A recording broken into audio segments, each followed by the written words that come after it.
Hello, welcome to a tutorial video on how to use Mello's How to Train a Dragon Model 4 Wan 2.2. Forgive me if there's background noise or something like that. It is hot, despite the lies that the temperature says down here. The workflow that we'll be going through will be through Comfy UI. If you don't have that or don't have any knowledge on it, I would recommend looking at a video beforehand before we go through that, because I'm not going to be, going through the whole thing. But I wanted to start off with the prompting guide. This is the structure that was used to pretty much prompt all of the videos going into the model. So starting off, we have the starter words right there.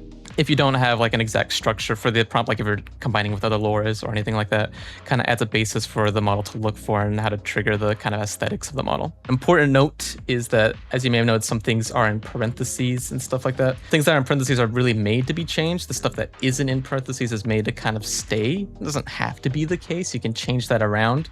But that's just as a rough guide that, yeah, this stuff should stay, and this should be where you enter your customizations right in there. Next, you have the style guides right here. These are for the three movies, for the first one, second one, and third one. They don't do all that much, I'll be honest. The first one, has the biggest style. The second one, I barely really trained it. The third one has the second biggest style. The way to trigger these more will be to use words like, down here, there'll be like illuminations and stuff like that, volumetrics. That'll trigger the third one. If you don't include those, it'll kind of just trigger the first one naturally. And then going on, if you have any other characters you like to add on, because this is kind of the basis for Toothless himself, you can add on more here. You can add characters, although I did not train it to be a character model. There was like 2 videos, I'll be honest, pick up himself. So yeah, Life Fury is the next biggest, so you would put that after. So it would go this one, and then this one right here. If you wanted to add them together, or just this one, you would just do the style, and then you would do that one. Shot type. It could be, whatever. I've included some examples. The shot types, that. So then that'll be a shot of, and then you would describe the main focus of the video. This would be 3D rendered black dragon. In the case of Life Fury, it'd be 3D rendered white dragon. And then you have Teenage Boy if you wanted to include him himself. Next is, you will include the subject only and their actions that they do right in this moment right here, their movements and all that. You won't detail for specific autonomy and all that stuff. So you can have like walks in a circle or flies through clouds, kind of like if you want to specify they walk, fly, or crouch, or sit, basically. It's kind of their action and kind of where they do it. And then the if they have anything stretched out or anything, if they're anything charismatic that you want to immediately carry over into the video, such as like a tail swoop or something like that, you would clarify that right in here. If you have a character in frame and they have gear, you would put that right in here. This is basically Hiccups' outfit right here if you wanted to trigger that. Next, we have basically, this is the flying model. You only include this if they are supposed to be flying. You will always say the dragon is mid in flight with his body, and then you will describe the posture of it, whether they are angled up, whatever, downwards, however they want them angled in the flight. You will then describe where his wings are, or with the wing action that you want. If you just want them to be, moving upwards just in a straight motion, or if you want them beating up and down, or if you want them tucked against the body, that would pretty much be where you describe that right there. You then have where the legs are. In most cases, when they are in flight, they will be flush against the underbody, is kind of where you want it. You can have dangling downwards if they were to actually land. If you are transitioning from a landing to a to them standing on the ground or crouching, you can have that there. You'll then describe the tail or tail fins, whether they are either straight back, helping as a rudder, flared backwards, shifting around, helping them steer. So you can describe your tail description right here, a bit more thorough if you wanted to. And then if there's a specific tail that you want, you can trigger a red one, or if there's a saddle gear visible, you would then add that here. And then pretty much, pretty optional, but if you wanted a bit more, emotion in the flight, you can add that here. It will allow more viscosity, to his form and stuff like that in terms of how he wiggles and stuff like that through the air. You can add that a bit right here with these kind of prompters. And then next we get on to the actual descriptors for the main dragon in this case. If they're not in here and it says Life Fury or whatever, you would then just switch that out to be this one, to just be the Life Fury, because it's not descriptive of the name right here. It's just describing the actual dragon of the main dragon that you want in this case. It is only trained on the Life Fury and Toothless himself, so just to keep that in mind, but you can kind of trigger different colors if you wanted to. But basically the main thing that you put here is that they have a round head, black horns. You can describe the horn color if you want. Through the sides of the face, long ears at the top that are either pulled back, perked up, flat, or describe whatever style you want his ears to be. They'll be right at the top, basically.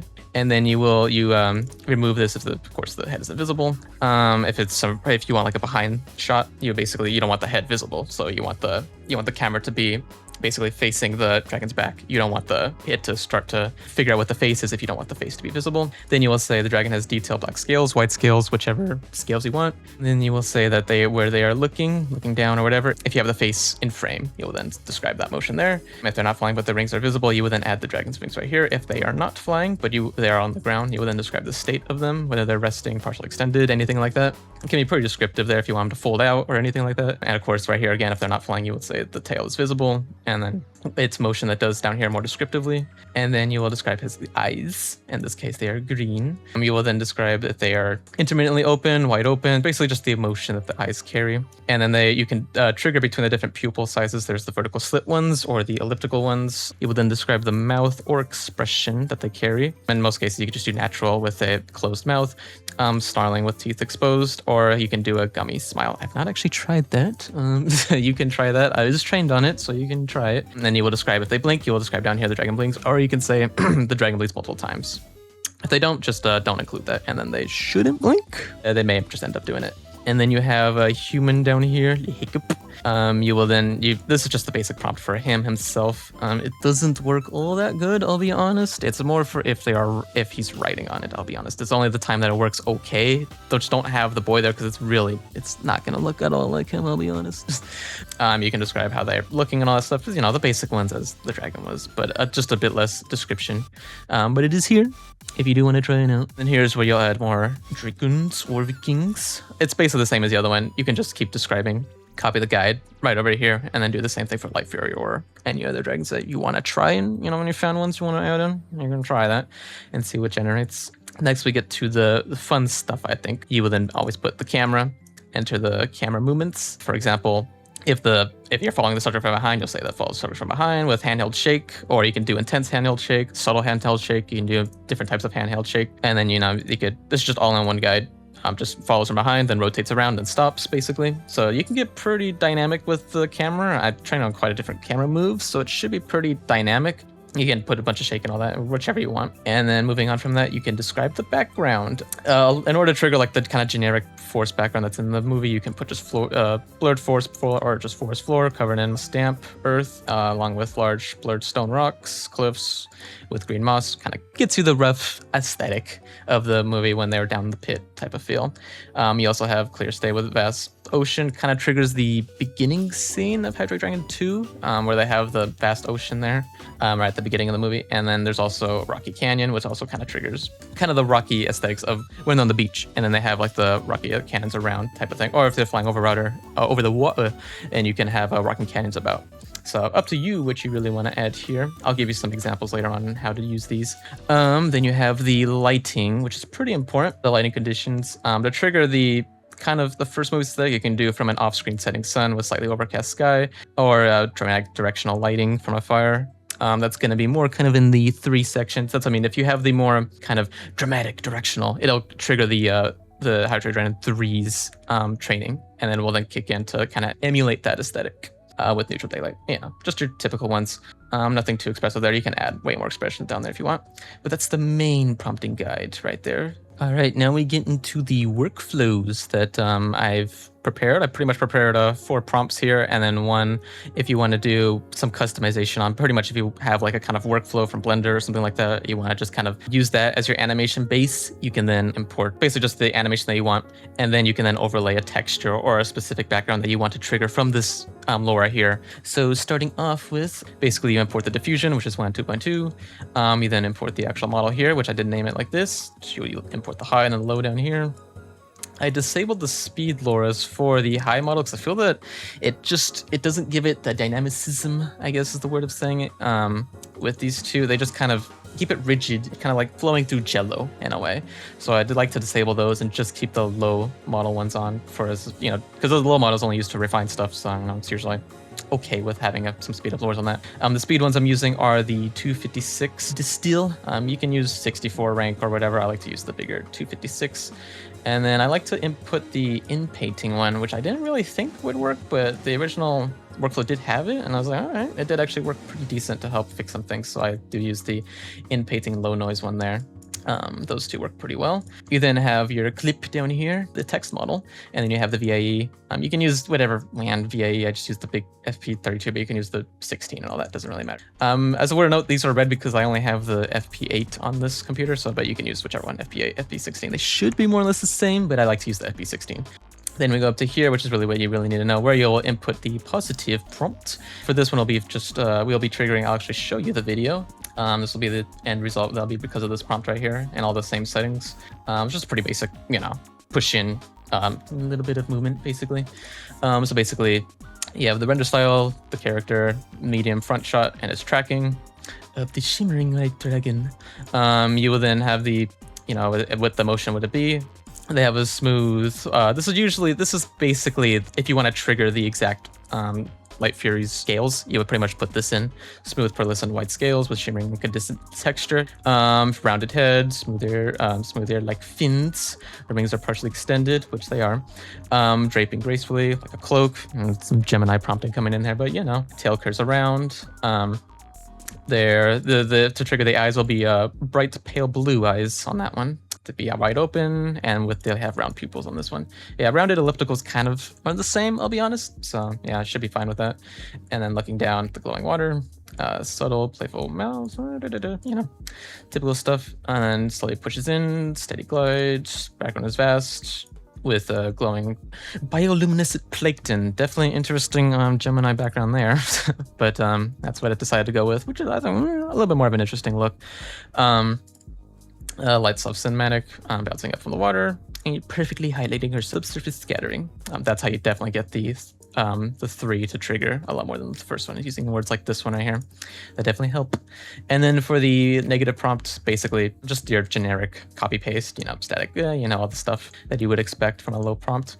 With this one, since we are using a CFG of 1, it doesn't really matter what you put in here because all the magic really comes from the nag right here, which helps kind of, because since we're using a CFG 1, it doesn't really use the negative prompt, but it does basically double render times, 2 times faster.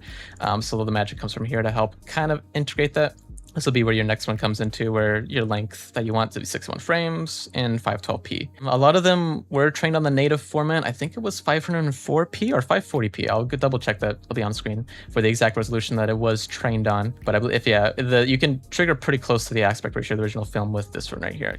You have your 2K samplers right here. I like to go pretty high with steps, mostly because I'm also not using the speed up Loras on the high. I like to go around 30 and then 15 per each model. It seems to get pretty decent results, I'll be honest. Render times are going to be pretty high because they are up to 30. You can do a 15-15 combo, which will look something like this, and you will do a 7-7, and then start at. It pretty much does half your render speed again. If you have like lower end GPU and stuff like that, it takes forever. You can do that. You get pretty close results, but I usually find that motion and stuff is smooth out if you do go up to 15-ish. Or you can do a 20-20 split where you do 10-10 and then a 20 in total, something like that. As a side note on the CFG, I'd recommend if you have like complex movements and stuff like that and don't want just to kind of glide and want panning shots, I'd recommend turning it up to 2 at least. You can do 3 if you're more extreme, but 2 usually gets you those more precise angles and movements if you're not seeing them with CFG1, though your render times will be doubled. Just keep that in mind. Then you get to the VA decode. Then you have I deactivated most of this stuff. These 2 were literally just because I couldn't get this to properly install originally, so these 2 just kind of helped create the video there. This is an interpolation model. You can turn it on if you don't have like topaz or something like that to speed it up to 32 FPS, because you can see it's going to export at 16 FPS. You can turn these 2 on to help you get up to 32 FPS if you so wished. That's what the interpolation will do. I find that these 2 are fine, but I prefer to use topaz is interpolation stuff compared to these 2. But you know, if you don't have topaz, then these 2 will do just fine on that. And then just, you know, 60 FPS. The CRF, I like to have my CRF pretty low because I find the bitrate at like 19 is pretty low even for the spec of the video, so usually like a 14. And then yeah, that'll get you your generation that we have here. All right, now we get to my upscaling portion that the tools that I like to use. Basically just Topaz, Astra.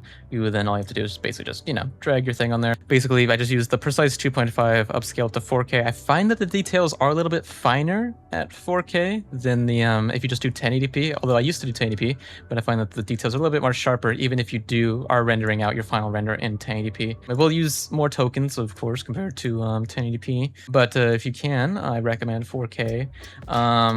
You can basically just, abuse the site if you really wanted to. Spam emails, they all work pretty decently. You get 20 tokens right off the bat, so you can basically generate 4 of these all in one go on one account. Pretty nice. You can do frame interpolation here. I more like to do it in the app after the fact. I think the model they use, I'm not sure which one they use here, but I find that it's okay. But I find that the one that you can use through Topaz, which I'll show you in a bit, is a bit better than the one used here. And that was basically it. You just didn't render down here, and then you would render it out. You can use the Creative Astra 2 model. It works okay.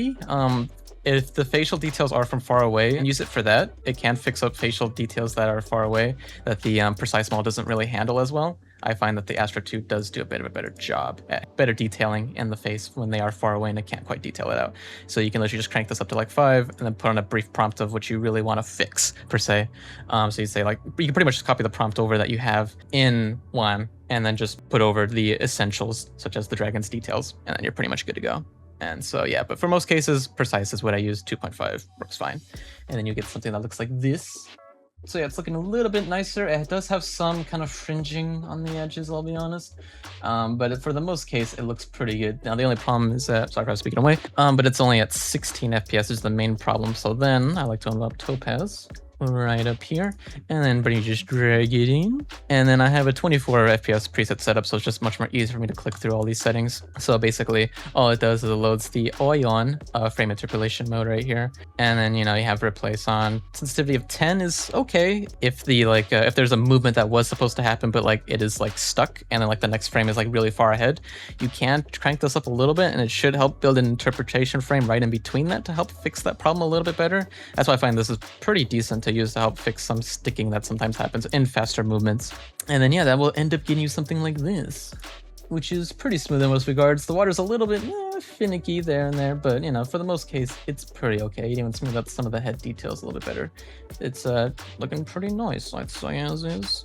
And if you want to take things a step further, you can, of course, import things into your favorite editing software. In this case, I'm just using Premiere Pro. And then you can stylize it a bit. Usually my stylization process is pretty straightforward. It's pretty clunky, I'll be honest. Basically, it's a elementary color to start with. In this case, it's pretty basic, warming up temps, cooling contrast a lot, because I then like to push creative looks a little bit farther.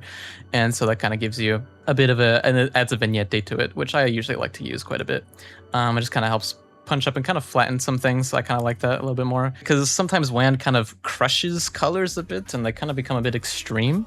So usually this just kind of adds a bit more cinematic feel to it, and that colors and stuff aren't being crushed as much. Values are a little bit more linear, I feel. And then I also usually like to add just a slight VR glow around everything, and then a glow, which does kind of impact quite a bit of everything. This is using Universal's glow. You don't have to use this glow, but it's one of my glows that I like to use. And then we have just kind of a slight another kind of brightness drop on it, on the whole image, and slightly a bit of a Gaussian blur to kind of help, I guess, brightness effect, because this is mixed in just a little bit. Of course, it's not mixed in all the way. It's just a slight effect to help add a bit of glow around everything. And then the last step is to use Universal's or Red Giant's Renoiser.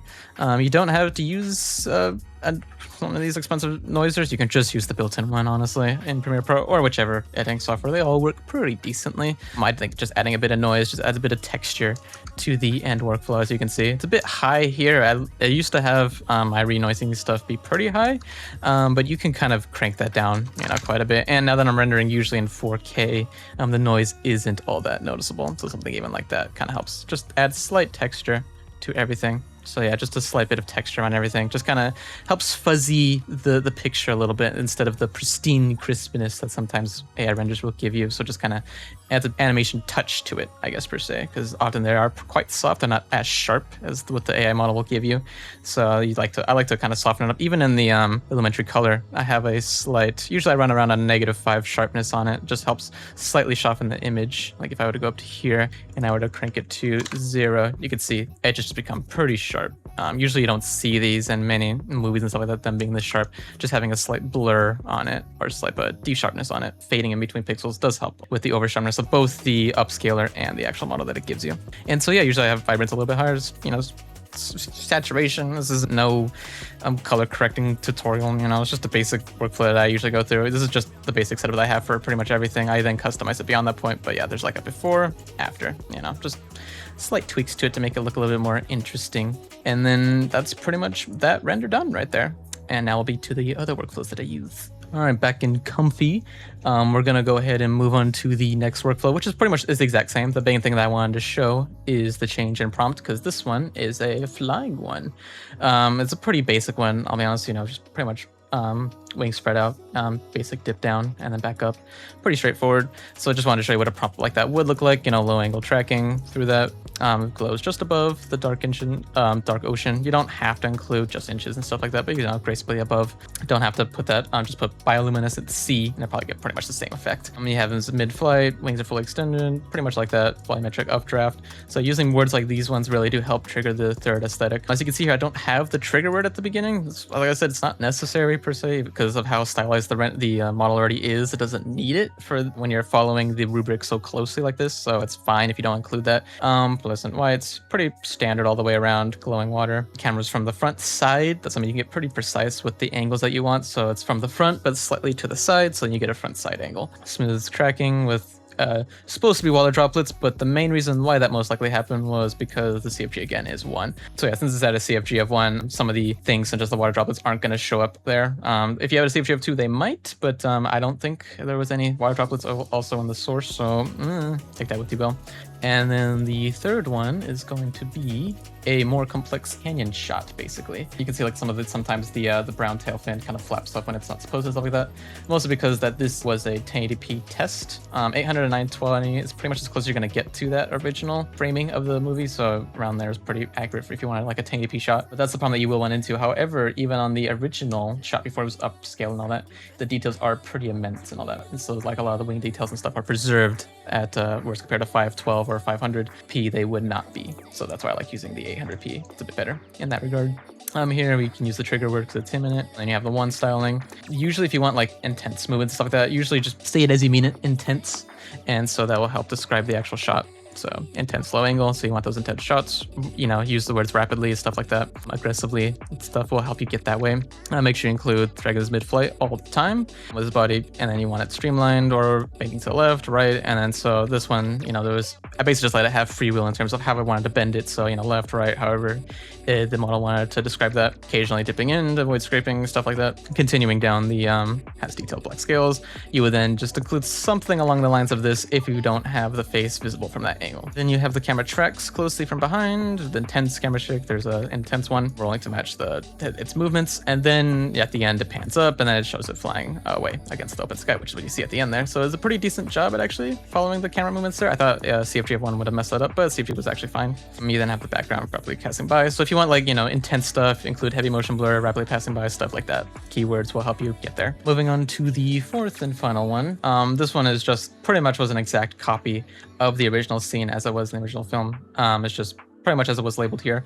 This was just mostly used to show off the Hiccup himself and how you would kind of prompt that if he was on the back of it. You would have of a 3D rendered teenage boy riding a 3D rendered black dragon. So that's how you would prompt the two to be together. If you wanted one of them writing it, or if you wanted a character writing it, that's how you would prompt it right there pretty much. And that gives the model enough detail to know that that's what you're going for pretty much. So yeah, this is the same stuff, falls against it, dense stuff, mid-flight, transitions. So yeah, because I wanted 2 transitions, one of it going down and then one swooping back up. That was the kind of look I was going for. And then so both of them are not visible. I would try and keep it him not visible most times because it's not, the model wasn't made for it to be close up with people, so it's fine if you keep it not visible. And then yeah, there's your video. So those are how you do regular text to video prompts like that with a pretty straightforward workflow. Moving on to a Blender workflow. If you have a render that you want, say you want to do your animations precisely through the Blender model. One of these I ended up using was the Fully Animation, however the heck you say that Studios one, which is the one I ended up using, was just this model here. It's a free model. The guy does pretty intricate stuff. They have all the models and stuff like that if you want to rip from. I realized I actually had a decent one there. I'd recommend probably using that one if you wanted to properly demonstrate the original proportions, because the one all the way at the bottom has some defects, I'd say, like some of the ears and stuff don't quite match up with how they are in the movie, but it's a pretty decent model. There's its companion there if you wanted to also animate it. They also have the this one up here, which I think is potentially a little bit more closer. You can choose in between whichever ones, and you can also use any other one, such as the baby ones as well, because the model was trained on a couple of the baby ones from the third film, so you can use those as well. Those will probably work fine. So yeah, shout outs to you. Basically, this was a basic animation I just wanted to show as an example. So it starts at a stance and it just transitions to the second pose, which is just a tongue out looking at thing, pause up, rar type style. Then you have the camera back here, just all the way rendered back. Most of the magic comes from the camera, I'll be honest, just the camera shake. And you have a basic animation. Looks something like that. It was made like, 5 minutes just to show off just what you can do with a really freaking basic pose model here, with basic poses. With this model in particular, I definitely recommend turning on X-ray to actually get all the intricate details and stuff of the rotations and stuff like that. But yeah, just using basically just two keyframes, just a quick and dirty example of what you can do. So then you would just render that out with EV, or actually, I haven't tried EV, but I've always used cycles. I'd say cycles usually gives you a bit more precise of the eyes and stuff like that. I think that's what it was more made for. You get a render result that looks something like this. So I didn't do really any lighting or anything like that, just generic sun placement at the top with just the black rendered as black, and then basic rendering, nothing too extreme or anything like that. That's all you really need to get like a basic start, and so you can then import that and use the Scail-2 workflow. This was based on someone made this. I will definitely link it below. I thought it was probably the best one to use it because it has good custom nodes to use with. But yeah, I'll link it below on the workflow and all that. There's a basic run flow through it.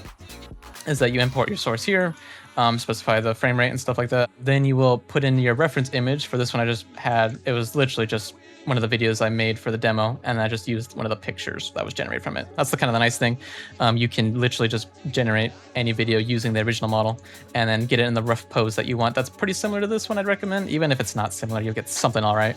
The big mistake that I made is that I'd recommend using the more or less the exact same resolution that you're going to use here, which is going to usually be, if you want 720p, you're going to use 704 by 1280 because it needs to be multiples of 32. 704 is a multiple of 32. Don't use 720, else you'll get weird bars at the bottom and top like that. But since this one is not a match, that's why it starts off kind of rough. But if you had if you just generate video at 1280 by 704, you'll get the exact proportions and you'll be good. Specify it down here pretty much so that way basically, the way that this works is it masks it out, so that way it knows what to change in the reference. That's how it knows how to animate this image, because that's what it'll end up doing, is animating this image right here. You'll take this right here and then put it onto this right here. So you got your two main prospects down here. Make sure, before you go any further, make sure to turn replacement mode to false on both of these. False here, just so that way it ends up actually animating this, because if not, it'll try to replicate this onto here, which I find that the model has a tougher time doing. If it just animates a reference, it's a lot better at doing it compared to the other way around, though you can do it the other way around however you wish. Up here is where you load the models in.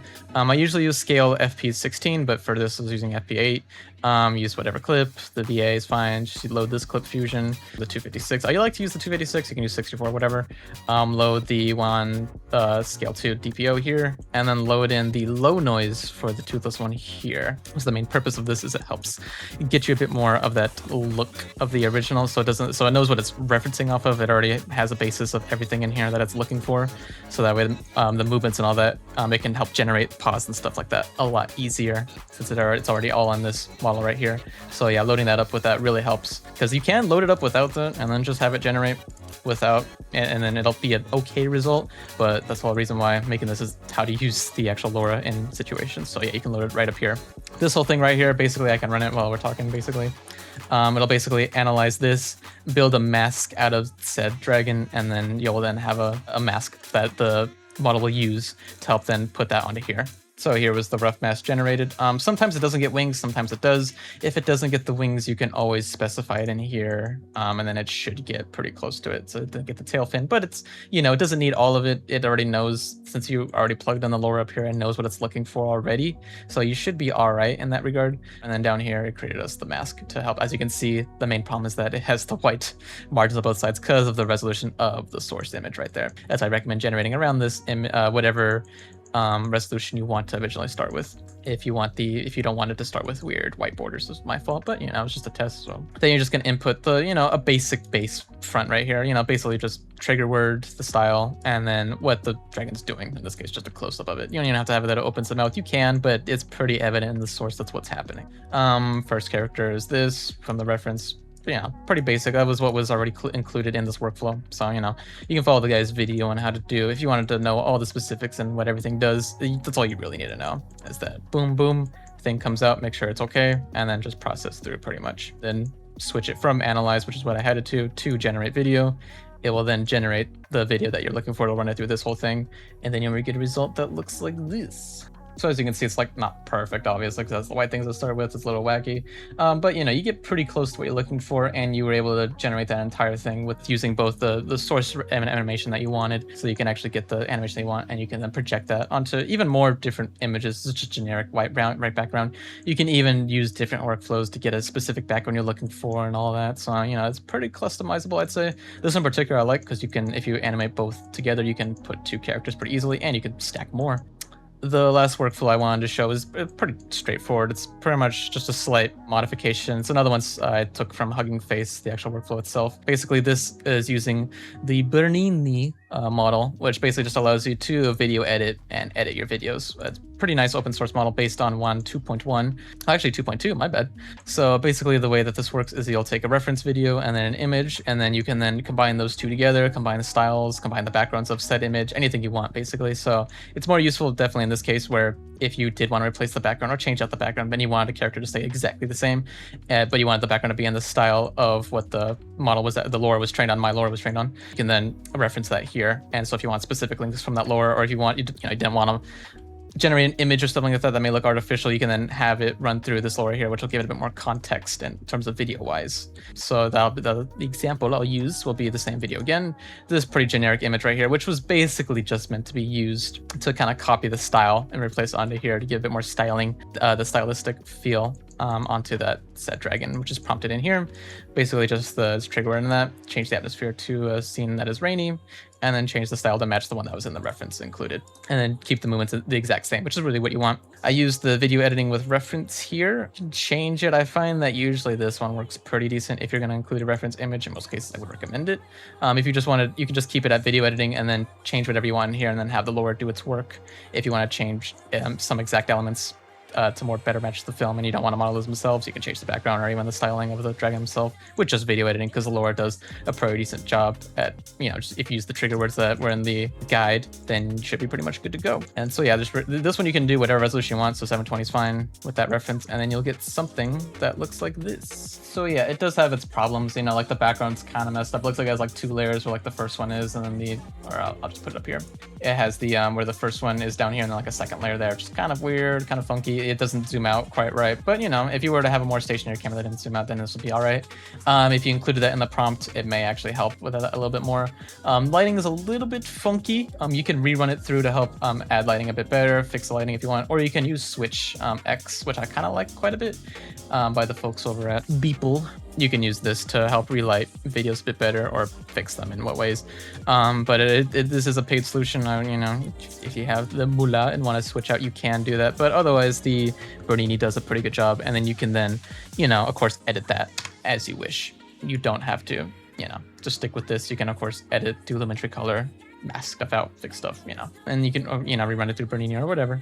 So yeah, there's a lot of possibilities with the this workflow, with all these workflows, and with the Loras provided. So, because without the Loras, the background doesn't look anything quite like that, and it's a little bit off. So with it, it does definitely help quite a bit. So yeah, that's just a touch of what you can do with these Loras. If you have any questions about any other things, I'd be willing to help. There's other things coming, I won't say or whatever. But yeah, this has been me. This has been Mello. Thank you for watching my tutorial. I don't know why I'm speaking like this, but yeah, hope you have a good day and have fun creating stuff. Bye-bye.